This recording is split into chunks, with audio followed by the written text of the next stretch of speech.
Welcome everyone. It is 3 p.m. and it's time for the Server Room Show. This is episode 53. I decided to do a continuation of episode 52 of last Saturday's episode, which was part 1 of Kodi and the Rest, titled Kodi and the Rest. I briefly, well, not so briefly, I used the whole episode to episode 52 to talk about Kodi, Plex, and very briefly of Mediaportal. I might will mention Mediaportal just again. If you have not listened to that episode, please do so, because I think it was quite a great episode, and it gives you all the background and context you would need for following along with this episode 53 of today. So today it's part 2 of Kodi and the Rest, episode 53. Mediaportal was the only alternative for Kodi, which is unfortunately only available for Windows.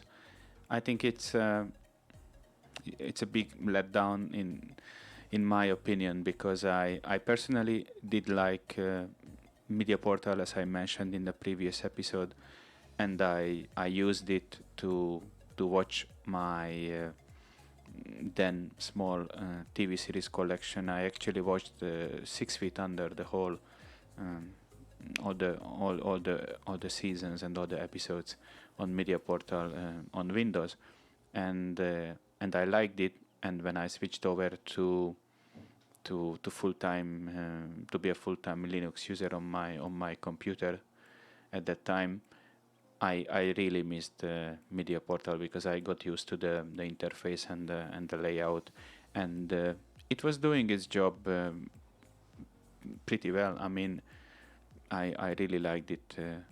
As I mentioned, it can be also themed or skinned, as they say.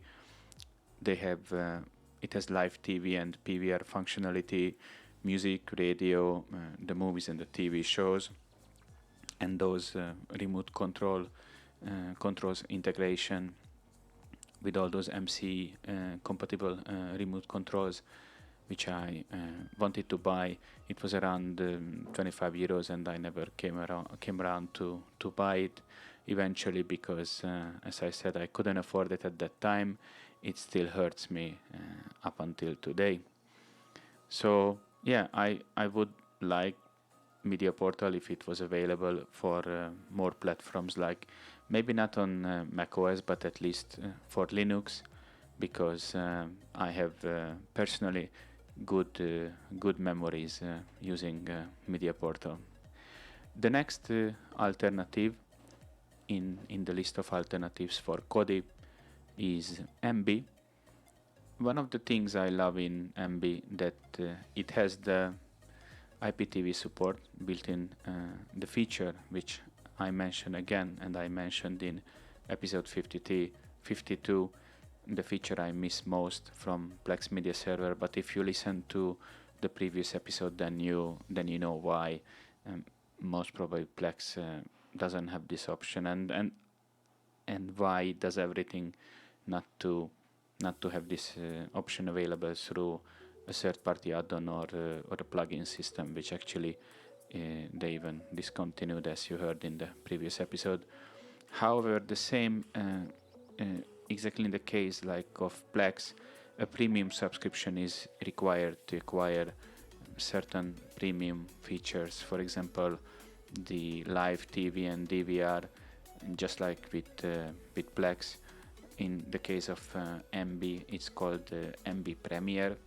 It costs exactly the same, $4.99 per month, or 54 euros for a whole year. You can also purchase, just like with Plex, a lifetime membership, so to say, a lifetime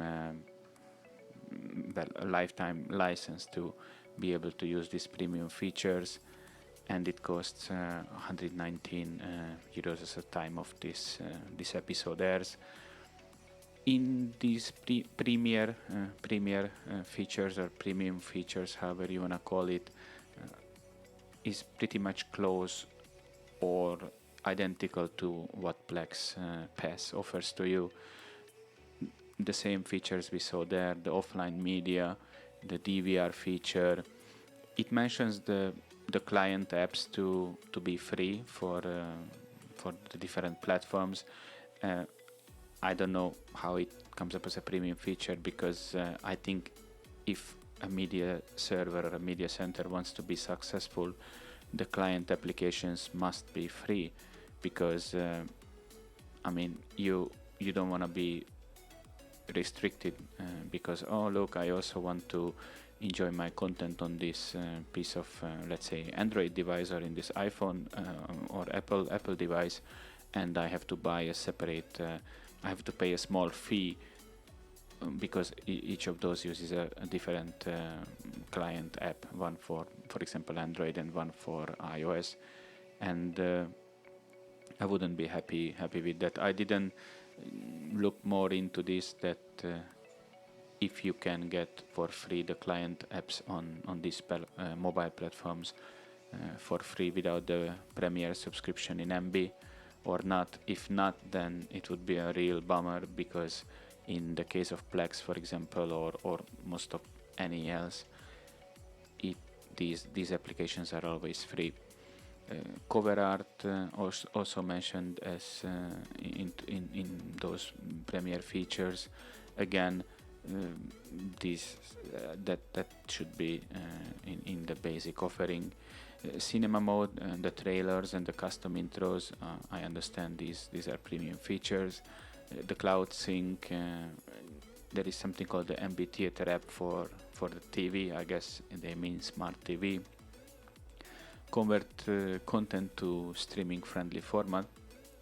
It's interesting, but personally I don't want any conversion to happen or occupy space on my hard drives prior to actually me going there and choosing the content, and then it becomes on the fly transcoding.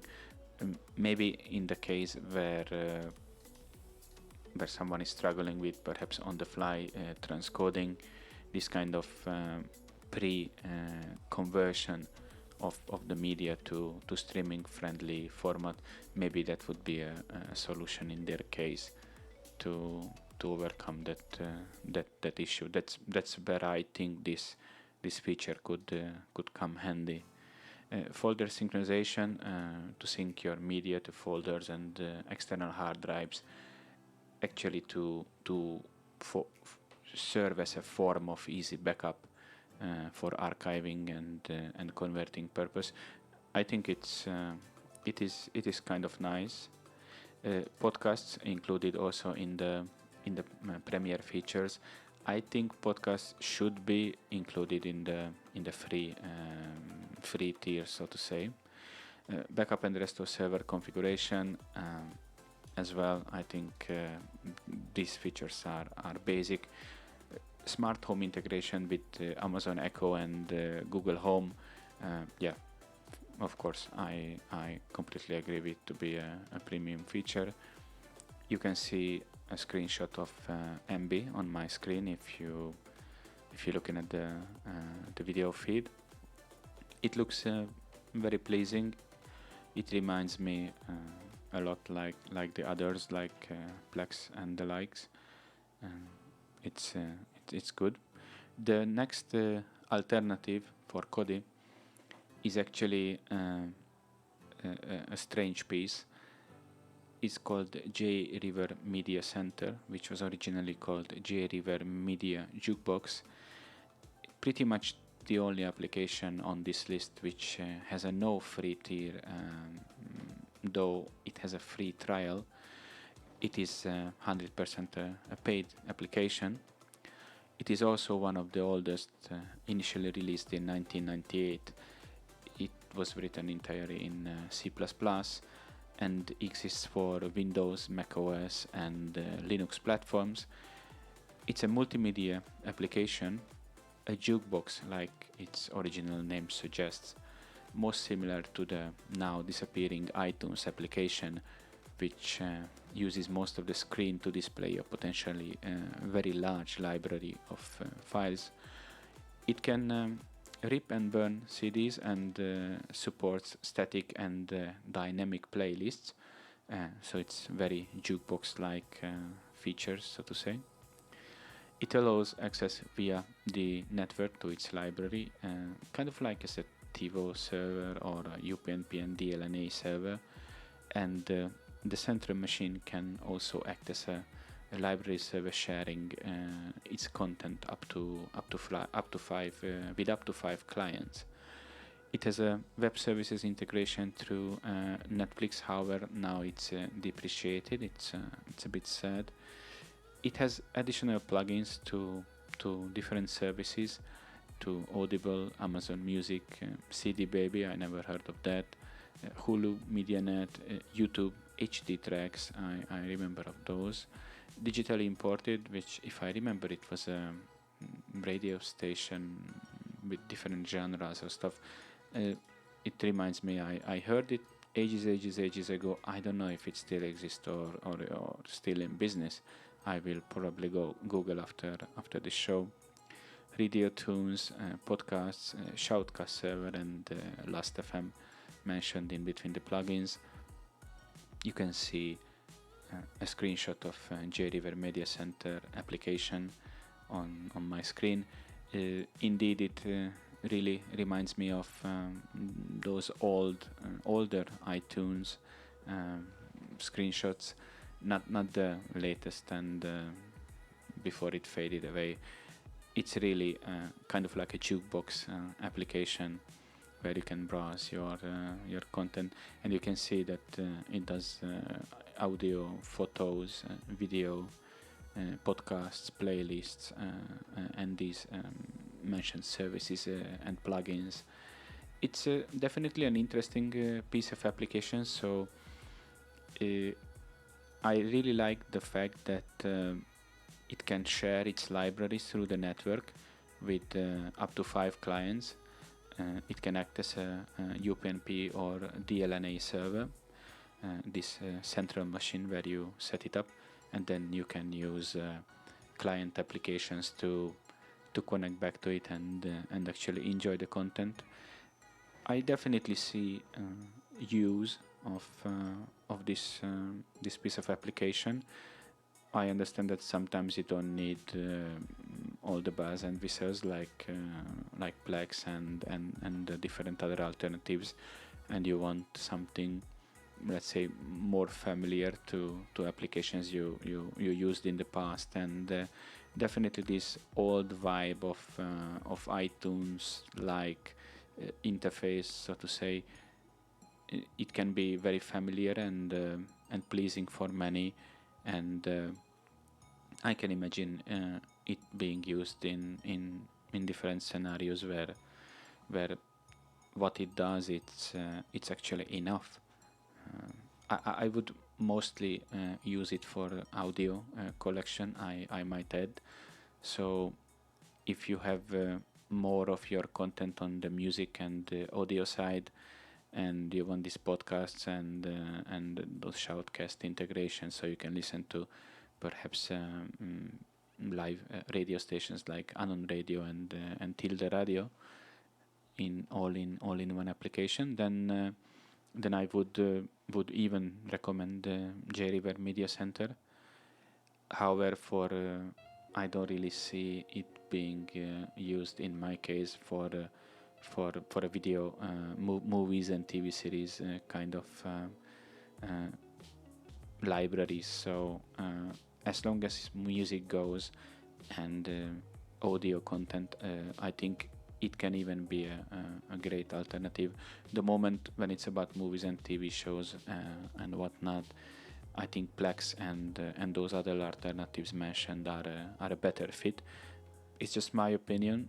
I don't know if you agree or not, but I see it definitely as a great alternative when your collection is heavily on the audio side, and perhaps you don't have movies and TV shows, or just very insignificant amount, and then heavily focused on audio and music, then this could be a great fit. It's too bad that it's a paid application and it has no free tier, but yeah, it has free trial, so you can try that one out. I think it's around between 60 and 70 euros, something like that, the license, and it's still actively developed today. So if you like this interface, and if you think that it would fit in your workflow or into your collection, and if it's mostly on the audio side, then I recommend you check this out. The next one is Jellyfin. Again, a similar application to the likes of Plex and the others. Movies, TV shows, music, live TV, and DVR. That is how Jellyfin defines itself on their website. That as long as those are your area of interests, or that's what your collection or library is about, then Jellyfin would be a good fit for you. Has clients for nearly all the platforms. Samsung Tizen is on the way, which is kind of a bummer, because I have a Samsung TV, and I might would like to give this a try with a native application on my smart TV. So probably I will sit and wait for that to come out. The server part can run on Windows, Mac OS, Linux, Docker container, or even in a portable form on anything with the .NET Core runtime support, or .NET Core runtime. What is very refreshing to see, while it is simple in offering compared to Plex or Emby, while it only has movies, TV shows, music, and live TV and DVR, which is eventually not so little, but neither as much as some of those other offerings of Plex and Emby. But if eventually that is all you need, movies, TV shows, music, live TV, and DVR, if that's all you need, then you might not need to look elsewhere. Another great thing is that there is no free, there is no premium tiers, there is only one package, and it's free.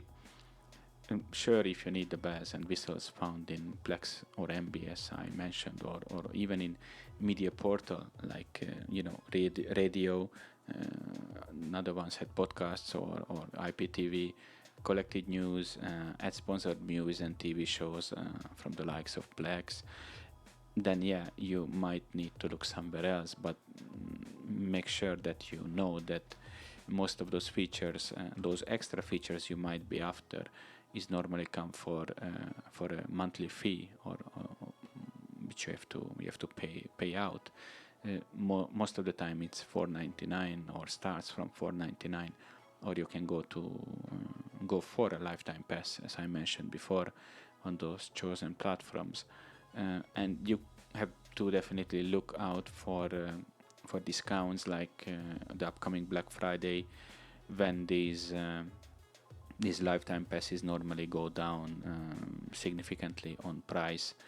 So yeah, maybe you say that Jellyfin is not exactly what you need, because you need these extra bells and whistles, but keep in mind that most of the time those extra bells and whistles come for a price. And if you can be happy with what Jellyfin offers, then the great thing in it that there is no tiers and there is no trials. It's one package, and it's called the free package. So whatever it offers for free. And honestly, movies, TV shows, music, live TV, DVR, I do miss podcasts from this list, but hey, it's free. So, and if you look at my screen, you can see the interface. It's a demo interface screenshot. I mean, can you get anything better for free? I don't know. I mean, I think it's pretty nice. So yeah, why not give it a try? The next one is Stremio. is a modern media center that's a one-stop solution for your video entertainment. You can discover, watch, and organize video content from easy to install add-ons. Here I connect back to what I said about Kodi, that its greatest power lies in its extensibility and in its add-ons, plugins, and the same is true here. Stremio, the main power of Stremio comes from all these add-ons, which lets you have access to movies, TV shows, live TV, or web channels. You can find all of these in Streamio. Most of the time, again, the content you access through these channels or add-ons are not always on the legal side, though you can install a lot of add-ons and plugins to watch legal content. But most of this live TV and movies and TV shows of the like, normally these are not from legal sources, so to say. Streamio is available for pretty much all the devices, Windows, Mac, Linux, Android, and iOS. You can install official and community add-ons and additional sources to add more content, like legal ones like YouTube, Netflix, and Amazon Prime. I really like it, as it brings together many of my favorite sources, even including Netflix as an add-on, and Popcorn Time, for example, amongst the other sources, which is for movies and TV shows for me.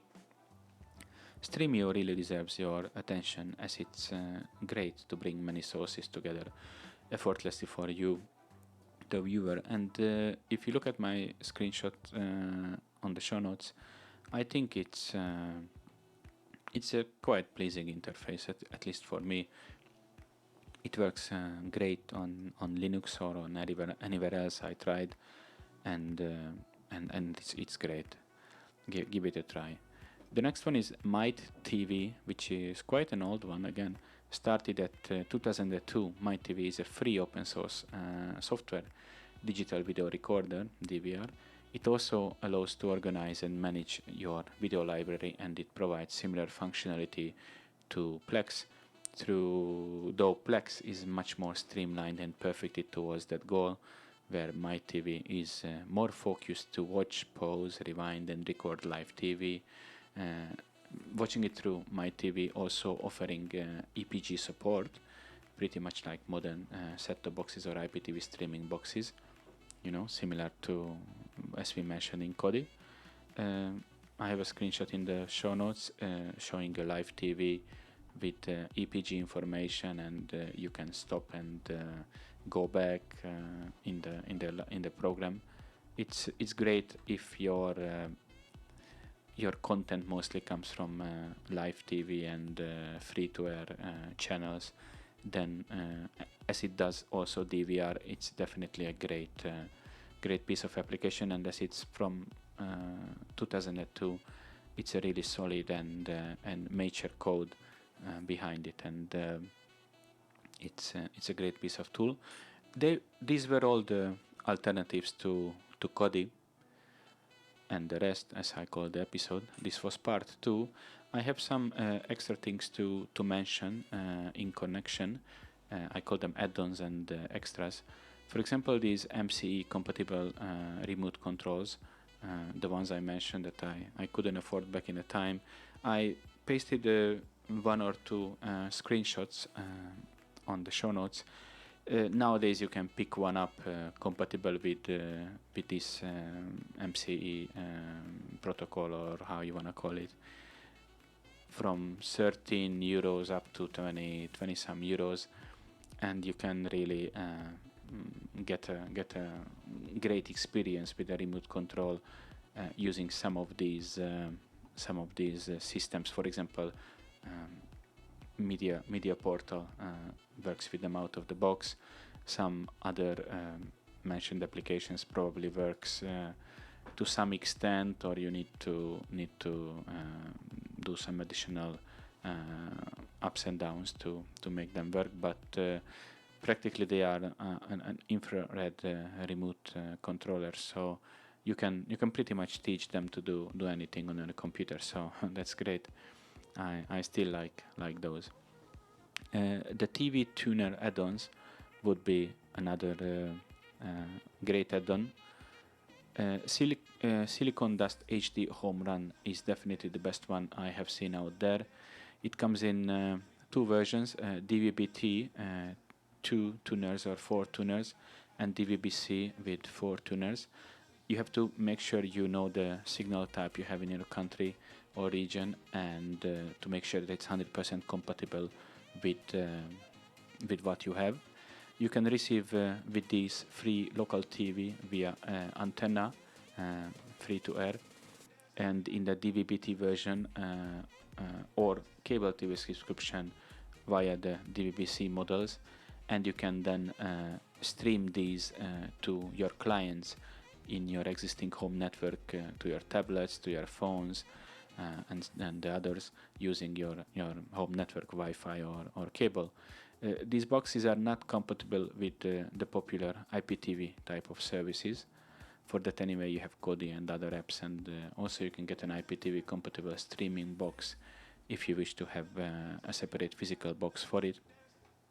In the likes of the clients, where you can enjoy all this content you set up in these media servers, you can mention Android TV boxes, Nvidia Shield, or for example I have a Xiaomi Mi Box S are the ones I would recommend. The Xiaomi Mi Box S is a really great little Android TV box, and it works perfectly. I can install all my Android apps on it and enjoy it on the big TV, and it comes with, you know, Netflix, YouTube, Hulu, all those, the same apps you used to on your phone or on your tablet anyway.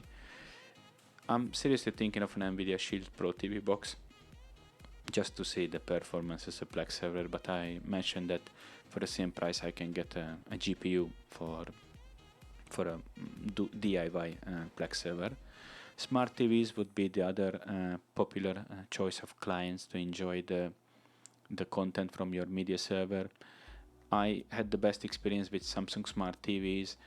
I had LG TV in the past, actually I still do, but I was not lucky with its smart features, hence I have the Xiaomi Mi Box S, Android TV box, and a Google Chromecast before that. Mobile phones and tablets would be another recommended choice for clients to enjoy your content. I could only recommend Samsung phones and tablets in the flagship category because I had no issue with that whatsoever. Laptops and computers also you can use to enjoy your content. If your expectations are not 4K, then actually you would be surprised that even an old 6, 7, 8, maybe even 10-year-old laptop or computer most of the time could do up to 720p content easily without much of an issue. Most of the apps shown here today in these two episodes of today and last Saturday have clients for major platforms, Linux, macOS and Windows, and if none of those works for you, then web player or browser-based playback is possible most of the time. Thank you very much, and see you next Saturday.